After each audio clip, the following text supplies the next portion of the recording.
Hi, so today I want to give a little demo on an easy dowel making jig I made. It's very simple but easy dowels you do. Basically any size or lathe will be able to handle, taper or straight. So let's get into it. So this copier jig, I guess, is made up of 3 different parts. You got your base plate.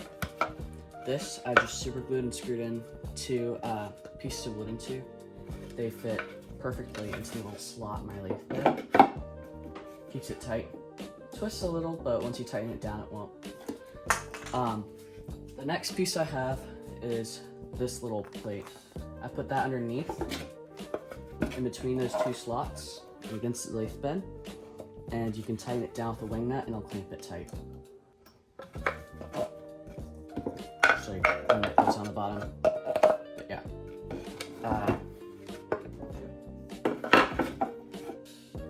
Once you've gotten that done, you have this part. This is the tool holder.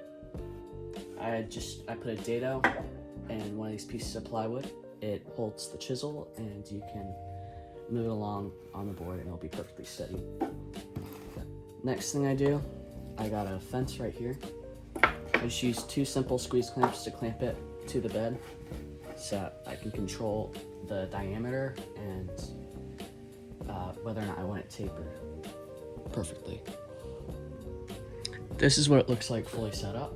You got the fence clamped on, the bed tightened down, nothing's moving, and you run your tool along the fence.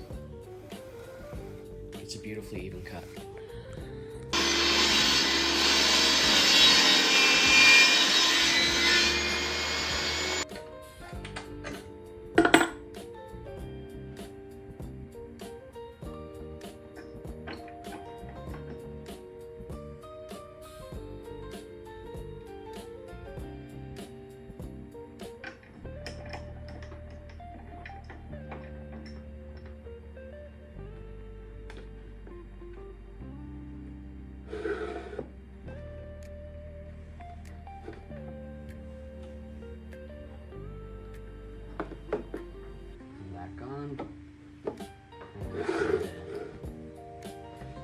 Now, if I want this to be perfectly even dowel, you can't just count on these being straight sides. So what I did is I made this base plate completely square in each direction.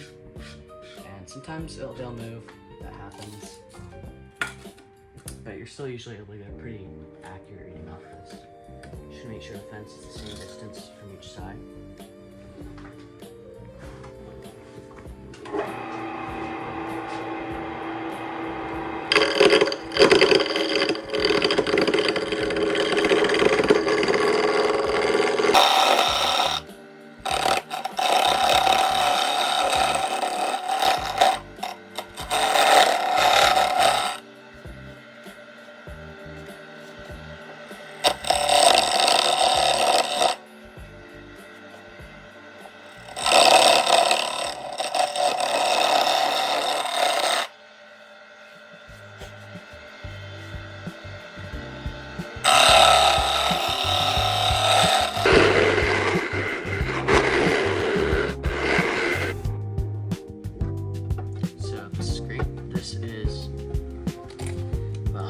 Exact measurement. I don't have my calipers down here with me, but that's, from what I can see, 1/2 inch. If you want an exact measurement, like I said, calipers are the way to go. You can set up, the nice thing about this though is if you have the fence set up this way, you just leave it and you just do the next piece and then the next piece after that. Right now, my system is 12 inches, well, 12¼ inches long. Theoretically, you could have this piece as long as your lathe bed. Realistically, you could just turn dowels any size you wanted, as long as you have enough lathe bed extensions. Currently, I'm getting 7+ inch dowels on this, and I do not have an extension. I made a short piece because I don't really need long dowels. I just need stuff for simple joinery. This works great. If you want to finish this up, you can easily sand it against or with grain. Either works. Turns out really nice. Now, I will say this system is still very new. I haven't dialed it completely in yet.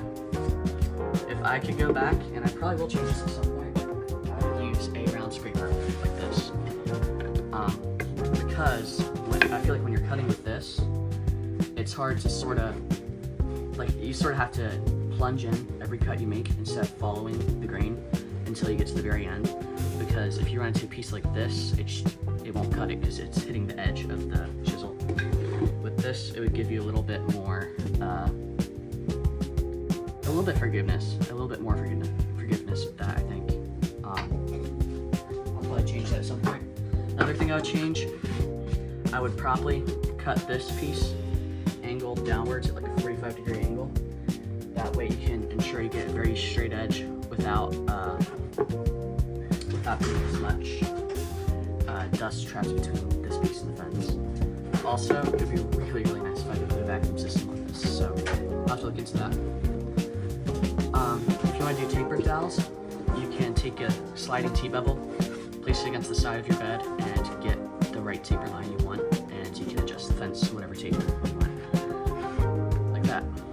Super simple. I like it pretty well. I don't know. Let me know what you think.